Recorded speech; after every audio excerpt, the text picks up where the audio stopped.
A reading from the Holy Gospel according to Matthew chapter 10, verses 1 to 7. Passage taken from the Message version of the Bible. The prayer was no sooner prayed than it was answered. Jesus called 12 of his followers and sent them into the ripe fields. He gave them power to kick out evil spirits and to tenderly care for the bruised and hurt lives. This is the list of the 12 he sent. Simon, they called him Peter or Rock. Andrew, his brother. James, Zebedee's son. John, his brother. Philip, Bartholomew, Thomas, Matthew, the taxman, James, son of Alphaeus, Thaddeus, Simon the Canaanite, Judas Iscariot, who later turned on him. Jesus sent his 12 harvest hands out with this charge. Don't begin by traveling to some far-off place to convert unbelievers. And don't try to be dramatic by tackling some public enemy. Go to the lost, confused people right here in the neighborhood. Tell them that the kingdom is here. Bring health to the sick, raise the dead, touch the untouchables, kick out the demons.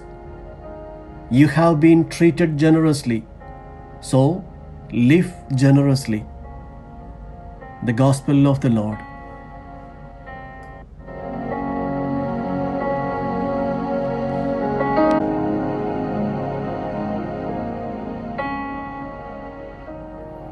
Reflections on the Gospel according to Matthew chapter 10 verses 1 to 7. By calling the 12, Jesus gave them power.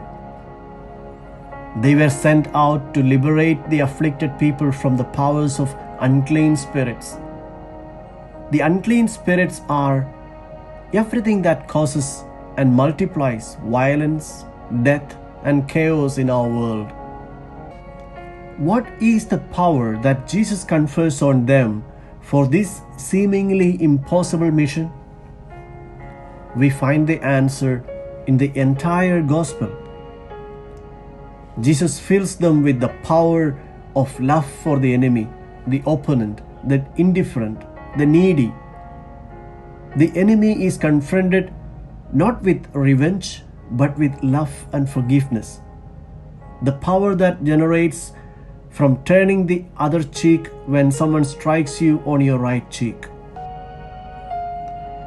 Jesus fills them with the power to live together, to share life, dreams, and mission, to walk together two by two, to make friends, to build bridges, and tear down walls. It is the power of freedom to love. It is the power to break away from the shackles of structures, possessions, ideologies, countries, races and color, religions, customs, or any chain that prevents the command of love. Jesus filled them with the power of humility, simplicity, austerity and poverty, the power of giving and asking for forgiveness. The most effective and safest instrument to disarm stubborn violence is forgiveness. And he filled them with the power of joy, with its contagious, striking and irresistible brilliance, the rare power of breaking and distributing bread and wine at the table of fraternity, the rare power to share the word of God through parables and simple stories, imbued with the force of truth, capable of changing the lives of people. The disciples are assured of the rare power of meekness, cordiality, and tenderness, capable of seducing and conquering the most hardened hearts of a person and transforming it.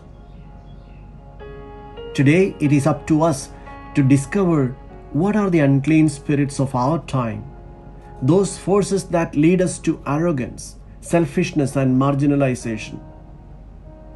The mission of Jesus continues in the church through us, his disciples. With the first 12, Jesus launched his mission to conquer the world. Today, the Lord equips us with the powers assured to us throughout the gospel and sends us out with the same mission to build up his kingdom. Obedience to his mission mandate makes us today's missionaries. Our response in charity takes us closer to the people of God, and our adherence to poverty brings credibility to our life and mission.